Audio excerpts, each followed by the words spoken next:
Hello, and welcome to this checkmate in 2 chess puzzle. You can see that black has a bishop and 2 knights. White has the queen and 2 knights, both moving in to attack the black king.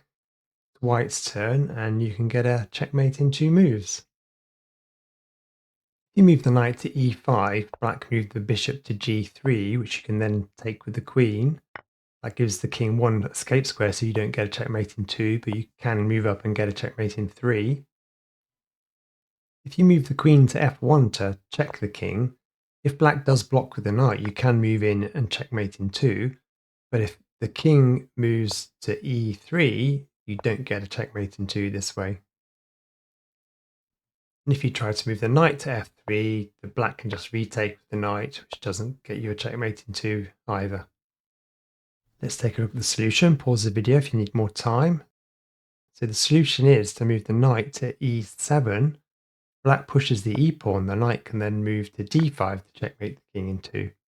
If black moves the knight to g6, you can just take it with your knight to checkmate the king. If black moves the knight to f3, you can just take it with your queen to checkmate in 2. And if black moves the bishop to g3, again you can take it with the queen to checkmate in 2. Okay, that's it for now. Please like and subscribe, and I'll see you next time.